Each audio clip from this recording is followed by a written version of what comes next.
Alors là, c'est vraiment sa dernière chance. Eden Hazard va être titulaire demain, les amis. Ça a été confirmé par Ancelotti en conférence de presse.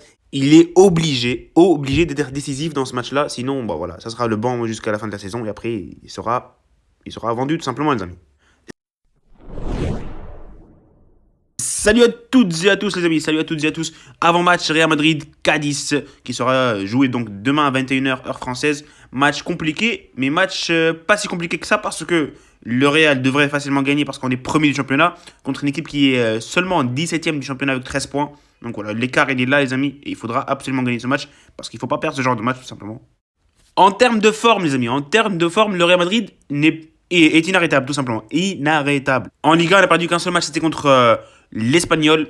Mais voilà, sinon le Real Madrid est en train de planer sur la Liga et sur la Champions League, toutes compétitions confondues, les amis. Le Real n'a plus perdu depuis genre 14 matchs, un truc comme ça, je suis pas sûr, mais voilà, c'est un truc du genre. Et pour nos amis de Cadiz, les amis, eh ben en fait, ils ont gagné leurs deux matchs en coupe, mais sinon en Liga, ils sont en train de galérer de ouf parce que leur dernière victoire, elle remonte au 5 novembre 2021 contre l'Athletic Bilbao. C'est une victoire 1-0 à l'extérieur. Les confrontations directes, les amis, sur les 5 derniers matchs, je crois que c'est les seuls 5 derniers matchs entre les deux équipes d'ailleurs. Le Real Madrid a gagné 4 matchs et a perdu un seul. C'était donc la seule défaite, c'était en 2020. C'était au Alfredo Di Stefano. C'était l'année dernière, donc 1-0. C'était un match assez surprenant. On avait perdu. Mais bref. Le Real Madrid se débrouille plutôt bien contre cette équipe. Et c'est ça qu'il faut retenir. Les convoqués, les amis, les convoqués, malgré cette grosse attaque du Covid qui nous a empêché d'avoir pas mal de joueurs. Donc voilà, Courtois au goal, Lopez et Fudias pour les 3 gardiens, pas de Lunin donc. Militao en défense, Alaba. Nacho, Vallejo, Mendy et Miguel. Le milieu, les amis, Kroos, Casemiro, Valverde, Lucas Vazquez, Dani Ceballos qui fait enfin ce retour. Camavinga, Blanco et Peter Federico qui fait sa première apparition en équipe A.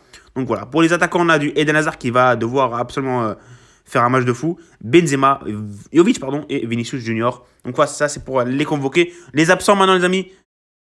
Voilà, il y a pas mal d'absents. Lunin, Carvajal, Marcelo, Isco, Modric, Asensio, Bale et Mariano Diaz. Et aussi Rodrigo. Les compos probables, les amis. On commence par celle de Elche.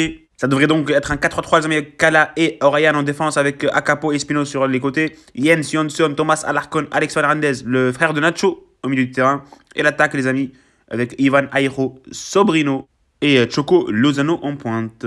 La compo du Real, les amis, donc un 4-3-3 bien sûr, avec Courtois au goal, Lucas Vazquez à droite, Mendy à gauche, Alaba, Militao en défense, Valverde, Casemiro, Kroos et l'attaque Benzema, Vinicius et Eden Hazard. C'est l'heure du pronostic, les amis, c'est l'heure du pronostic. Dites-moi dans les commentaires bien sûr votre pronostic à vous.